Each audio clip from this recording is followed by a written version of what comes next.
క్రీస్తునందు సహోదరి సహోదరులారా, ప్రభువైన యేసు క్రీస్తు నామములో హృదయపూర్వక వందనాలండి. ముందుగా ఇంత మంచి సమయాన్ని ఇచ్చిన తండ్రైన దేవునికి ప్రభువైన క్రీస్తు ద్వారా కృతజ్ఞతాస్తుతులు చెల్లిస్తున్నానండి. అందరూ బాగున్నారండి. వాక్యం చదువుకొని ప్రార్థన చేసుకున్న తర్వాత పాఠంలోకి వెళ్దామండి. మత్తయి గారు రాసిన సువార్త 10వ అధ్యాయం 20వ వచనం. మీ తండ్రి ఆత్మ మీలో ఉండి మాట్లాడుచున్నాడే గాని మాట్లాడువారు మీరు కాదు. ప్రార్థన చేసుకుందాం. పరలోకమందున్న మా తండ్రి, పరిశుద్ధ ప్రేమగల తండ్రి, గొప్ప తండ్రి, యెహోవా తండ్రి, మీ ప్రియకుమారుడు యేసుక్రీస్తు ప్రభువారి ద్వారా కృతజ్ఞతాస్తుతులు చెల్లిస్తున్నాము నాయన. ఈ రాత్రి వేళ మా అందరితో మాట్లాడమని మా ప్రభువైన యేసుక్రీస్తు నామములో వేడుకుంటున్నాం తండ్రి. ఆమేన్. ప్రభువైన యేసుక్రీస్తు నామములో హృదయపూర్వక వందనాలండి. దేవుని కుమారుడు యేసుక్రీస్తు ప్రభువారి లోకానికి వచ్చిన తర్వాత పరలోక రాజ్యం సమీపిస్తుంది కనుక మారు మనసు పొందమని ప్రకటింప మొదలుపెట్టారు. అంశం పాఠం పేరు ఏంటంటే దేవుని మహిమా స్వరూపం. దేవుని మహిమా స్వరూపం. దేవుని మహిమా స్వరూపం. ప్రకటన గ్రంథం 1వ అధ్యాయం 13వ వచనం. ఆయన తన పాదముల మట్టునకు దిగుచున్న వస్త్రము ధరించుకొని రొమ్మునకు బంగారు దట్టి కట్టుకొని ఉండెను. యేసుక్రీస్తు ప్రభువారి యొక్క పవర్. ఆయన్ను చాలా చులకనగా చూసేవారు ఉన్నారు, ఎలా పడితే అలా మాట్లాడేవారు ఉన్నారు. ఆయన పవర్ ఏంటో చాలా మంది తెలుసుకోలేకపోతున్నారు. ఆయన శక్తి ఏంటో. దేవుని మహిమా స్వరూపం ఎలా ఉంటుంది? ఎలా ఉంటుందనంటే ఆయన తన పాదముల మట్టునకు దిగుచున్న వస్త్రము ధరించుకొని రొమ్మునకు బంగారు దట్టి కట్టుకొని ఉండెను. ఇదే విషయం దానియేలు 10వ అధ్యాయం 5వ వచనంలో కూడా ఉంది. ప్రకటన గ్రంథం 1వ అధ్యాయం 14వ వచనంలో ఆయన తలయు తల వెంట్రుకలను తెల్లని ఉన్నిని పోలినవై హిమమంతా ధవళముగా ఉండెను. ఇప్పుడు దానియేలుకి ప్రకటన గ్రంథానికి చాలా దగ్గరగా ఉంటుందన్నమాట. దానియేలు గ్రంథములోని దేవుని యొక్క సింహాసనం, దేవుని యొక్క పవర్ ఏంటో అక్కడ చెబుతారు. అన్య రాజులైనా లేకపోతే ఇంకెవరైనా కానీ ఆయన పవర్ ఏంటో చెబుతారు. అదేవిధంగా ప్రకటన గ్రంథంలో కూడా ఉంటుందన్నమాట. దానియేలు 7వ అధ్యాయం 9వ వచనంలో కూడా ఇక్కడ కనబడుతుంది. ప్రకటన గ్రంథం 1వ అధ్యాయం 14వ వచనంలో ఆయన నేత్రములు అగ్ని జ్వాల వలె ఉండెను. ఆయన నేత్రాలు ఎలా ఉన్నాయి? అగ్ని జ్వాలల వలె ఉన్నాయి. దేవునికి భయపడే వారిగా ఉండాలి. దేవుని యందు భయభక్తులు కలిగి ఉండాలి. ఎందుకంటే ఆయన పవర్ ఎలా ఉంటుందో చూడండి. ఆయన నేత్రములు అగ్ని జ్వాల వలె ఉండేది. దానియేలు గ్రంథం 10వ అధ్యాయం 6వ వచనంలో కూడా కనబడుతుంది. ప్రకటన 1వ అధ్యాయం 15వ వచనంలో ఆయన పాదములు కొలిమిలో పుటం వేయబడి బెరియుచున్న అపరాంజితో సమానమై ఉండెను. చూశారండి? ఇదే విషయం దానియేలు 10వ అధ్యాయం 6వ వచనంలో కూడా ఉంటుంది. ఇవి రాసుకుంటే మీకు చాలా ఉపయోగపడతాయి అన్నమాట. 5వ విషయం చూస్తే ఆయన కంఠస్వరం విస్తార జలప్రవాహముల ధనువలే ఉండెను. ప్రకటన 1వ అధ్యాయం 15వ వచనం. దానియేలు 10వ అధ్యాయం 6వ వచనంలో కనబడుతుంది అనమాట. ప్రకటన 1వ అధ్యాయం 16వ వచనంలో ఆయన తన కుడి చేత 7 నక్షత్రములు పట్టుకొని ఉండెను. ఏంటంట? 7 నక్షత్రములు పట్టుకొని ఉండెను. ప్రకటన 1వ అధ్యాయం 16, 20లో కనబడుతుంది. 7వ విషయం చూస్తే ఆయన నోట నుండి రెండంచులు గల వాడి అయిన ఖడ్గం ఒకటే బయలు వెడులుచుండెను. ప్రకటన 1వ అధ్యాయం 16వ వచనం, 2వ అధ్యాయం 12, 16 వచనాల్లో కనబడుతుంది. ఆయన ముఖము మహా తేజస్సుతో ప్రకాశించుచున్న సూర్యుని వలె ఉండెను. ప్రకటన 1వ అధ్యాయం 16వ వచనం, దానియేలు 10వ అధ్యాయం 6వ వచనం. ఇవన్నీ కూడా దేవుని మహిమ స్వరూపాన్ని, ఇవన్నీ కూడా దేవుని యొక్క మహిమ, ఆయన స్వరూపం, ఆయన ఎలా ఉంటారు, ఆయన పవర్ ఏంటి, ఆయన శక్తి ఏంటి, ఆయన ఏ విధంగా ఉంటారన్నదే ఈ వచనాల్లో మనకు కనబడుతూ ఉంది. స్పష్టంగా కనబడుతుంది. ఆయన ముఖం మహా తేజస్సుతో ప్రకాశించుచున్న సూర్యుని వలె ఉండెను. ఎవరో? యేసుక్రీస్తు ప్రభువారి యొక్క ముఖం. ఈ లోకంలోని దేవుణ్ణి చాలా తక్కువ చేసి మాట్లాడేవారు, చులకనగా మాట్లాడేవారు, దేవుడు ఎక్కడ ఉంటారు, దేవుడు అలా ఇలా అని మాట్లాడేవారు ఉన్నారు. కానీ ఈ లోకం విడిస్తే కనబడుతుంది ఆయన పవర్ ఏంటో, ఆయన శక్తి ఏంటో. ఈ లోకంలోనే కనబడుతుంది. కానీ ఈ లోకంలోని ప్రతి ఒక్కరూ కూడా మారాలి. ఆయన పవర్ ఏంటో చూపిస్తే ఒక్కడుండరు, తట్టుకోలేరు అని అందరి పట్ల ఆయన ఏం కలిగి ఉన్నారంటే దీర్ఘశాంతం కలిగి ఉన్నారు. ప్రతి ఒక్కరూ కూడా మారాలి, మారు మనసు పొందాలి అని ఆయన కోరుకుంటారు.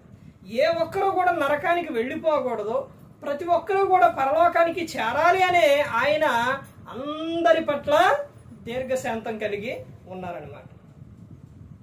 చూశారండి ఆయన పవర్ ఏంటో, ఆయన దేవుని మహిమ స్వరూపం ఎలా ఉంటుందో అన్నది మనకు ప్రకటన గ్రంథం, దానియేలు గ్రంథాల్లో మనకు కనబడుతూ ఉంది.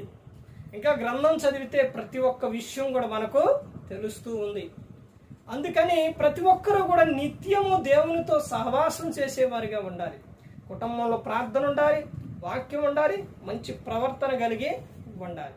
క్రీస్తుని నమ్ముకున్నోనే, క్రీస్తుని నమ్ముకొని తమ ఇష్టానుసారంగా జీవించేసి తమ ఇష్టానుసారంగా మాట్లాడితే ఏం ప్రయోజనం అండి? రేపు ప్రభా అని పిలిచిన ప్రయోజనం ఉందా? లేదు. అందుకని ఇప్పుడు ఈ లోకంలోనే నువ్వు మనందరం ఎలా ఉండాలన్నదే దేవుడు ముందే చెప్పి ఉన్నారు. ఇక్కడ రక్షకుడుగా ఉన్న ఆయనే ఆ తర్వాత ఆయన ఎలా ఉంటారు? శిక్షకుడుగా ఉంటారు. ఆ శిక్ష తట్టుకోలేరు, అది భయంకరంగా ఉంటుందన్నమాట. అందుకని ఇక్కడే నువ్వు మారు మనసు పొందు. ఆల్రెడీ జీవితకాలం సగం అయిపోయింది, ఇంకా సగమే ఉంది మనిషికి. అందుకని ప్రతి ఒక్కరూ గమనించుకోవాలి, నీ వయసు ఎంత, ఇంకా ఎంత. నువ్వు ఎక్కడైనా మార్పు చెందకపోతే, ఎక్కడైనా నువ్వు మారకపోతే, నువ్వు అసలు నీ జీవితం క్రీస్తుకు అంకితం కాకపోతే చాలా ప్రమాదం. ఒక ప్రాంతంలోని ఒక సేవకుడు చెప్పిన విషయం, భర్త చనిపోయిన తర్వాత ఆ ఊరు మొత్తం కూడా ఆమెకు వ్యతిరేకంగా ఎవరు కూడా పడనీయకుండా వ్యతిరేకంగా ఉండి ఆమె పొలం వేసుకుంటే ఆ పొలం కుప్పేస్తే దానికి నిప్పు పెట్టారంట. రాయలసీమ ఆ ప్రాంతాల్లో రియల్గా జరిగింది. నిప్పు పెడితే ఆమె అక్కడికి వెళ్ళి ప్రార్థన చేసుకొని ఏమీ చేయలేక ప్రార్థన చేసుకొని వచ్చిందంట. వచ్చిన తర్వాత ఇక ఊర్లో మొదలైపోయినాయి ఇక గుసగుసలు అనేది, లేకపోతే ఇలాంటివి మొదలైపోయి అవి మేమేం చేసామని వాళ్ళు మెసేజ్లు కూడా పెట్టడం. ఆ తర్వాత కొంతమంది వచ్చేసి అమ్మ మరి ఎలా జరిగింది, ఇది ఏంటి అని ఎలా జరిగింది మరి అది అని పరామర్శించడానికి వచ్చినప్పుడు ఆమె చెప్పిన విషయం, నేను వారిని ఏమీ అనట్లేదు, దేవుడు సెలవు లేకుండా వారు కూడా ఏమీ చేయరు, వారికి ఏమీ కాకూడదు, వారు బాగుండాలని నేను వారి కోసం ప్రార్థన చేస్తున్నాను అని ఆమె చెప్పిందంట. ఆ మాటకు వాళ్ళు ఆ మాట తెలుసుకొని విని, అమ్మా మేమే ఇలా చేసాము, మమ్మల్ని క్షమించండి అని వాళ్ళు మారిపోయి అక్కడ సంఘము ఏర్పడ్డది. అక్కడికి ఒక సేవకుడిని అక్కడ వాక్యం చెప్పడానికి పిలిచారంట. అమ్మ ఇక్కడ సంఘం ఎలా ఏర్పడ్డది అని అంటే అగ్నితో ప్రారంభించబడింది, అగ్నితో మొదలైందని చెప్పిందంట. సాక్ష్యం అంటే అగ్ని అంటే అక్కడ నిప్పు అవన్నీ కుప్పలు తగలబెట్టడం, తర్వాత ఆమె క్షమించడం, తర్వాత వాళ్ళు కూడా మారి అక్కడ సంఘంగా ఏర్పడ్డారు. ప్రతి ఒక్కరూ కూడా ప్రతి ఒక్కరి జీవితంలో కూడా ఏం కావాలని అంటే క్షమాపణ కావాలి. నువ్వు ఒక వ్యక్తిని క్షమించాలి, నీవు ప్రేమ కలిగి ఉండాలి. అంతేనే కానీ ఒకరికి పెట్టే విషయాల్లో కానీ, ఒకరికి ఇచ్చే విషయాల్లో కానీ, వారిని క్షమించే విషయాల్లో కానీ నువ్వన్నీ వ్యతిరేకంగా నువ్వు చేస్తూ ఉంటే ఏం తీసుకెళ్తావు? ఇదిగో పలాని వాళ్ళు నాకు ఇలా సహాయం చేశారే, పలాని వాళ్ళు ఇలా పెట్టారని రేపొద్దున నీ గురించి చెప్పుకుంటారు. వీలైతే నువ్వు చేసే సహాయాన్ని బట్టి, నువ్వు మాట్లాడే మాటను బట్టి వాళ్ళు వీళ్ళు క్రీస్తుని నమ్ముకున్నారు కాబట్టి నమ్ముకుంటే ఈ విధంగా ఉంటుంది, వీళ్ళ ప్రవర్తన కానీ ఇవన్నీ కూడా ఎంత మంచిగా ఉంటాయా క్రీస్తుని నమ్ముకుంటే. నేను కూడా నమ్ముకోవాలి అనే విధంగా ఉండాలే కానీ నిన్ను చూసి దూరం అవ్వకూడదు. ప్రతి ఒక్కరూ గమనించుకోవాలి. ఆమెకి ఎవరు సహాయం చేసేవారు లేరు, భర్త లేడు, ఎవరూ లేరు.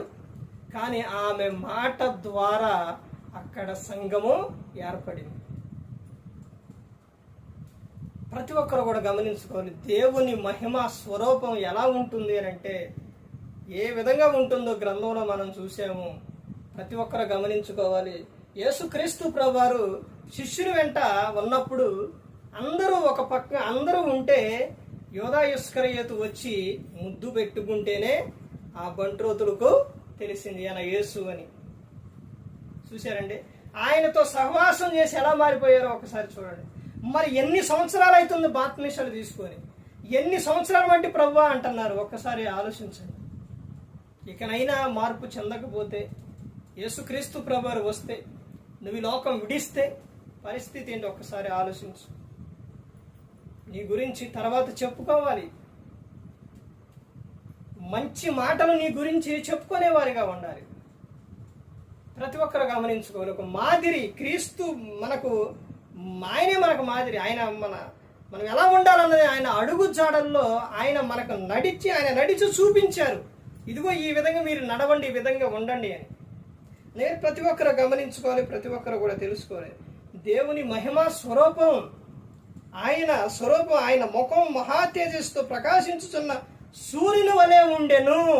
క్రీస్తుని నమ్ముకున్న నీవు, నీ ముఖం, నీవు ఎలా ఉండాలి అని అంటే నిత్యము నవ్వుతూ ఉండాలి. ఒకరిని సరదాగా సంతోషంగా వారితో మాట్లాడుతూ నువ్వు ఉండాలి. ప్రతి ఒక్కరు గమనించుకోవాలి. ప్రతి ఒక్కరు కూడా తెలుసుకోవాలి. ఏ ఒక్కరు కూడా నశించి నరకానికి వెళ్ళిపోకూడదని యేసుక్రీస్తు ప్రభువారు ఈ లోకానికి వచ్చి మనందరి కోసం సిలువలో తన ప్రాణాన్ని పెట్టి ఉన్నారు. మరి ఈ విధంగా నిలబెట్టి మాట్లాడించిన తండ్రి దేవునికి కృతజ్ఞతాస్తుతులు చెల్లిస్తూ, ఇంతవరకు శ్రద్ధగా ఉన్న మీకు ప్రభు పెట్టిన హృదయపూర్వకంగా చెల్లిస్తూ ఈ మాటలు ముగిస్తున్న అందరికీ వందనాలు.